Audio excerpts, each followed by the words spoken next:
288장 찬송하십시다. 찬송가 288장입니다.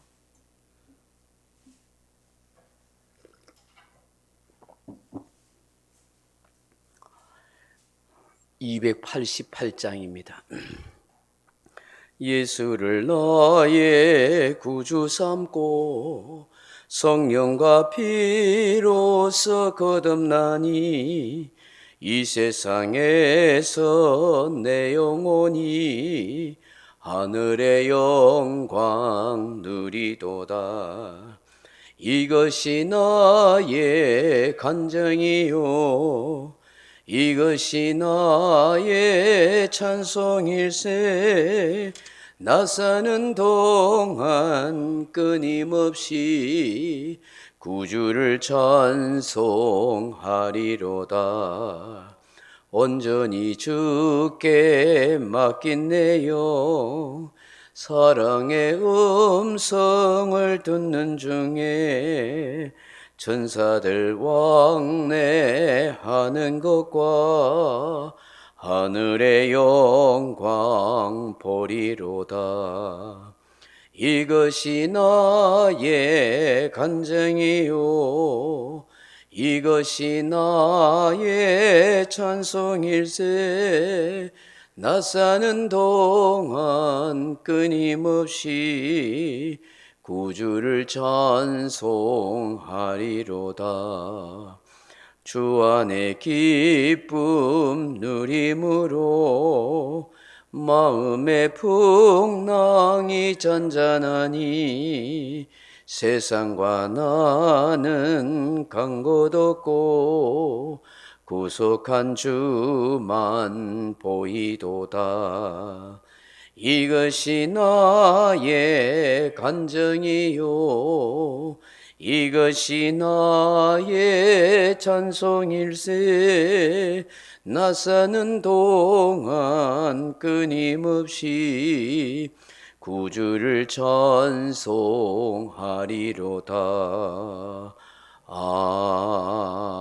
아멘. 하나님 말씀은 사도행전 10장 1절로 4절 말씀 보겠습니다. 사도행전 10장 1절에서 4절 말씀 같이 읽겠습니다. 가이사랴에 고넬료라 하는 사람이 있으니 이달리아 부대라 하는 군대의 백부장이라. 그가 경건하여 온 지방과 더불어 하나님을 경외하며 백성을 많이 구제하고 하나님께 항상 기도하더니 하루는 제90전 되어 환상 중에 밝히 봄에 하나님의 사자가 들어와 이르되 고넬료야 하니 고넬료가 주목하여 보고 두려워 이르되 주여 무슨 일이니까? 천사가 이르되 내 기도와 구제가 하나님 앞에 상달되어 기억하신 바가 되었으니. 아멘. 사랑하는 성도 여러분, 하나님의 구원의 역사는 참으로 놀랍습니다. 우리 인간들이 전혀 예측할 수 없는 역사로 함께 하시고 인도하실 때가 있습니다. 신기하고도 신비한 하나님의 구원의 역사를 경험하는 한 사람이 있습니다. 모두가 깜짝 놀랄 만한 사람입니다. 바로 로마 백부장 고넬료입니다. 초대 기독교 역사의 태동과 발전에 매우 중요한 의미를 갖는 사람이요 사건이라 할 수 있습니다. 그는 가이사랴 지방에 주둔하고 있는 이달리아 부대의 군대 백부장입니다. 지금 우리나라 군대로 치면 중대장급 되는 고급 장교입니다. 가이사랴는 헤롯 대왕이 인조 항구를 축적하여 만든 항구 도시로 로마 황제 가이사 아구스도에게 잘 보이기 위해서 바쳐 만든 그런 지중해 연안의 항구 도시입니다. 그곳에 당시 로마 총독부가 있었습니다.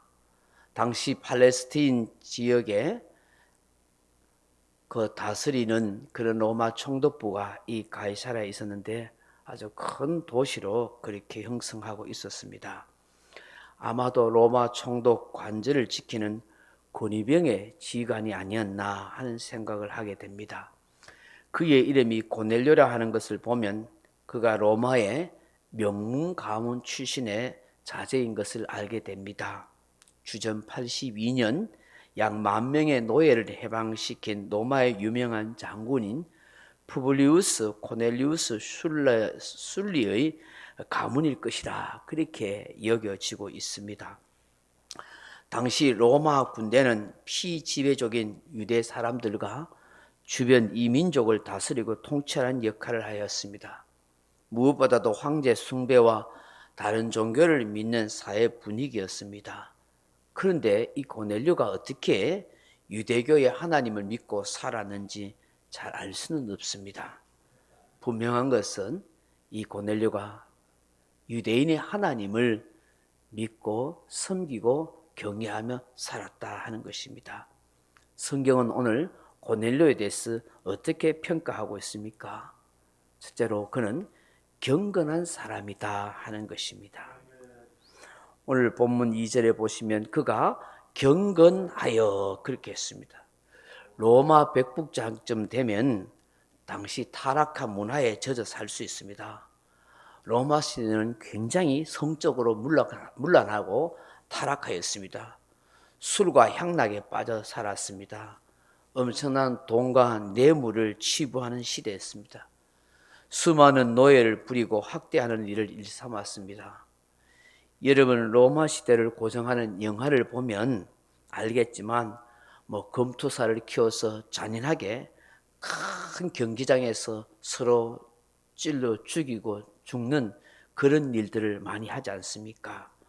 이런 시대 속에서 술과 향락에 빠지지 않고 수많은 성적 문란에 빠지지 않고 경건하게 산다 하는 것은 정말 어려운 일입니다. 얼마나 많은 유혹이 있겠습니까? 근데 그 유혹에 빠지지 않은 것입니다. 성경에서 경건을 어떻게 정의하고 있습니까? 야고보서 1장 27절에 보면 하나님 앞에서 정결하고 더러움이 없는 경건은 곧 고아와 과부를 그 환난 중에 돌보고 또 자기를 지켜 세속에 물들지 아니하는 그것이니라 그렇게 말씀합니다. 어쩌면 불이익을 당할 수 있습니다. 같은 향락의 문화에 젖어 살지 않을 뿐만 아니라 자신들이 지배하는 유대인의 하나님을 믿는다는 것은 여러 가지 출세의 지장이 될 수 있고 잘못하면 위험에 빠질 수도 있고 목숨도 잃을 수 있습니다. 그럼에도 불구하고 그가 경건하게 살았다는 것입니다. 이게 얼마나 대단한 일입니까? 하나님께서 이런 고넬료를 눈여겨본 것입니다. 하나님이 사용할 만한 인물이 되고 믿음의 사람이 되는 것은 평소 그가 얼마나 경건한 삶을 살았느냐 하는 것을 보고 하나님이 사용하시는 것입니다. 수없는 세상의 유혹들이 우리에게 놓여 있습니다. 많은 시험거리들이 있습니다. 그럼에도 불구하고 그런 유혹을 극복하고 시험을 이겨갈 때 하나님께서 그 사람 통해서 일하시고 역사하십니다. 두 번째로 고넬료는 어떻게 살았습니까? 온 집안 사람들을 다 하나님을 경외하도록 하였다 하는 것입니다.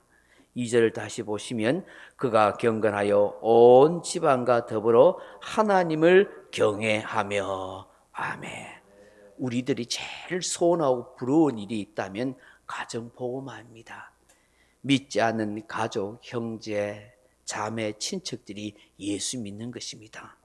그것도 그냥 교회 다닐 정도가 아니라 신실하게 믿음 생활하고 충성 봉사하는 그는 열심히 있는 신앙인이 되주기를 바라는 마음인 것이죠. 고넬료는 무엇보다도 자신이 신앙의 본이 되었을 뿐만 아니라 아내와 자녀, 심지어 그 가정에 있는 종들까지도 다 하나님을 경외하는 신앙심을 갖도록 한 것입니다. 우리의 자녀들이, 우리의 가족들이, 우리의 부모 형제들이 참 열심히 예배 생활 잘하고 더 나아가서 교회에 충성 봉사할 수 있다면 그보다 더 귀한 축복이 어디 있겠어요. 사람들은 눈에 보이는 물질이나 출세나 그런 것에 관심이 많습니다만은 정말로 축복은 하나님의 은혜를 누리고 하나님과 깊은 관계를 맺고 친밀한 그런 신앙생활을 하는 거예요. 그것만큼 복된 게 없어요. 하나님께서 귀하게 여기실 만한 고넬료의 신앙이었다 하는 것을 알게 됩니다. 셋째로 고넬료는 어떻게 살아요? 백성을 많이 구제하였다. 그렇게 말씀합니다. 지배층은 피지배계층에 있는 사람들의 걸 빼앗고 훔치고 도둑질하는 것이 그 당시 문화의 세계관입니다. 여러분 일본이 우리나라를 지배할 때 우리나라에 있는 거 다 빼앗아가 돼요. 살, 곡식, 뭐 자원, 예? 심지어는요 전쟁한다고 그 집에 있는 밥숟가락까지 다 빼앗아 갔잖아요. 이 다른 나라를 침략하면 그래 하는 거예요. 여러분 지금 러시아가 우크라이나에 전쟁하니까 얼마나 수많은 사람들을 잔인하게 죽이고 그 있는 거 다 훔쳐가고 빼앗아 간다고 하잖아요. 얼마든지 고넬료도요. 다른 사람 그 피지배계층의 유대인들 거 다 빼앗고 뇌물 받고 재산을 축적하고 호화롭게 살 수 있어요. 그런데 어떻게 해요? 오히려 피지배계층인 그 유대인들에서 많이 구제했다는 거예요. 백성들을 구제하는 일이에요. 이게 쉬운 일이겠어요? 한두 번 할 수 있을지 몰라요. 그런데 꾸준하게 계속해서 남을 돕고 가난한 자들을 구제하는 일 쉽지 않은 거예요. 얼마나 마음이 넉넉하고 대단한 사람이에요. 뇌물을 받고 부정한 돈을 받아서 구제한 것도 아니에요. 군인의 월급 그렇게 넉넉하지 않을지 모릅니다. 그럼에도 불구하고 자기가 통치하고 다스리는 그 백성들을 구제하는데 많이 도왔던, 많이 구제했던 말이에요. 돈을 많이 줬다고 생각할 수도 있겠지만 저는 보니까 계속해서 꾸준하게 남을 돕는 일을 살았다는 거예요. 하나님이 이런 고넬료를 귀하게 여기신 거예요. 네 번째를 어떻게 했어요? 항상 하나님께 기도하더니. 백부장 고넬료는 군인의 신분이잖아요. 뭐 할 짓 없는 그 한량같이 그렇게 시간 많은 사람 아니에요. 항상 긴장 속에서 훈련하고 군대를 다스리고 주변을 경계해야 할 임무를 가진 사람이에요. 그런 그가 하나님께 항상 기도한다는 게 쉬운 일이겠습니까? 기도 생활을 해봐서 알겠지만 시간을 정해놓고 항상 기도한다는 거 생각보다 쉽지 않아요. 근데 고넬료가 이렇게 항상 하나님께 기도 생활한 거예요. 아마 유대인들이 하는 기도 생활을 본받고 사는 것 같아요. 하루에 3번씩 유대인들 기도하잖아요. 아침 9시, 낮 12시, 오후 3시 유대인들은 꼭 하루에 3차례 시간을 정해놓고 기도하거든요. 어디에 있든지. 이 고넬료도 그렇게 항상 하나님께 기도 생활한 거예요. 이 얼마나 귀하고 훌륭한 일입니까? 이런 고넬료를 하나님이 눈여겨보시다가 어느 날 주의 천사를 보낸 것이에요. 3절 보세요. 하루는 제9시쯤 되어 환상 중에 밝히 봄에 하나님의 사자가 들어와 이르되 고넬료야 하니. 아멘. 오후 3시쯤 됐어요. 여기 9시가 우리나라 시간으로 말하면 오후 3시예요. 오후 3시. 가장 바쁠 시간이잖아요. 근데 다 그 오후 3시쯤 등에 하나님의 무릎 꿇고 기도하는데 환상이 열린 거예요. 그리고 주의 사자, 주의 천사를 다 보내서 찾아온 거예요. 그리고 고넬료야 하고 이름을 부르니까 고넬료가 얼마나 놀라겠어요. 한 번도 그런 경험이 없고 그런 천사를 만난 적이 없는데 갑자기 나타나니까 얼마나 두려웠겠어요. 4절 보세요. 고넬료가 주목하여 보고 두려워 이르되 주여 무슨 일이니까? 천사가 이르되 내 기도와 구제가 하나님 앞에 상달되어 기억하신 바가 되었으니. 아멘. 천사를 보고 두려워하고 있었어요. 그리고 묻습니다. 주여 무슨 일입니까? 그때 천사가 왜 왔는지 그 이유를 밝혀요. 하나님이 왜 천사를 고넬료에게 보냈는지 그 목적을 밝혀요. 뭐예요? 네 기도와 네 구제가 하나님 앞에 상달되어 기억하신 바가 되었다는 거예요. 사랑하는 성도 여러분, 고넬료의 이름의 뜻은 뿔입니다. 뿔. 여러분, 뿔은 높고 견고함과 영광을 상징합니다. 시편 기자가 여호와는 나의 구원의 뿔이라고 노래하지 않습니까? 고넬료의 이름이 뿔이라는 것은 세상 그 무엇이 자신의 구원이나 영광이 아니라 오직 하나님만이 나의 구원의 뿔이요 영광이라는 믿음의 고백을 담고 있는 것 같습니다. 우리가 분명하게 깨닫게 되는 것은 주의 천사를 통해서 말씀하신 거예요. 하나님은 고넬료의 그 구제와 기도가 상달되었고 기억하신다는 거예요. 여러분, 이게 주목해야 돼요. 이 말씀에. 하나님 앞에 바쳐지는 게 뭐라는 거예요? 내가 남을 위해서 구제한 거예요. 오른손이 하는 거 왼손이 모르게 남을 섬기고 봉사하고 베풀어 준 거 하나님이 다 하나님 앞에 상달되는 거. 내가 새벽마다 시간 정해놓고 기도하는 거 그냥 내 혼자 중얼거리고 내 혼자 속사정을 아는 것처럼 보여도 아니에요. 하나님 앞에 다 상달되는 거예요. 요한계시록에 나오잖아요. 천사가 금 대접에 우리의 기도를 딱 담아서 하늘나라에 하나님 앞에 다 드려진다잖아요. 바쳐지는 것을 끝나는 게 아니에요. 뭐래요? 하나님이 기억하신다. 기억하신다.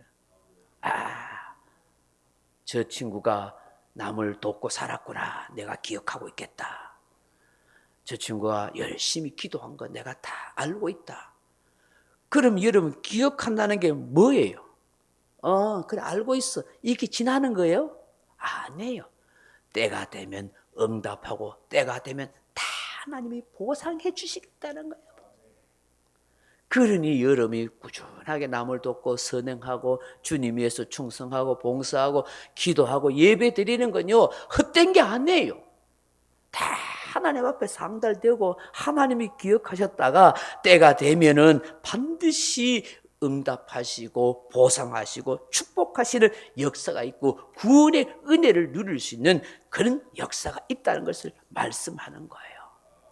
할렐루야.